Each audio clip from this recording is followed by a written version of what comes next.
Western डिस्टर्बन्समुळे सध्या देशात अवकाळी पावसाने थैमान घातलंय। राज्यात देखील गेल्या 4 दिवसांपासून पावसाने हजेरी लावली आहे। मराठवाडा आणि विदर्भात गेल्या 4 दिवसात अनेक ठिकाणी गारपीट आणि वादळी वाऱ्यासह पाऊस झाला। विदर्भातील अकोला, अमरावती, बुलढाणा, वर्धा आणि नागपूर शहराला पावसाचा इशारा देण्यात आलाय। या भागात मेघगर्जनेसह आणि विजांच्या कडकडाटासह पाऊस होण्याची शक्यता वर्तवण्यात आली आहे।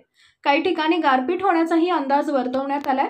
1 आणि 2 मार्चला ढगाळ वातावरणासहित तुरळक ठिकाणी गडगडाटीसह विजा, सोसाट्यांच्या वाऱ्यासहित किरकोळ अवकाळी पावसाची शक्यता जाणवते।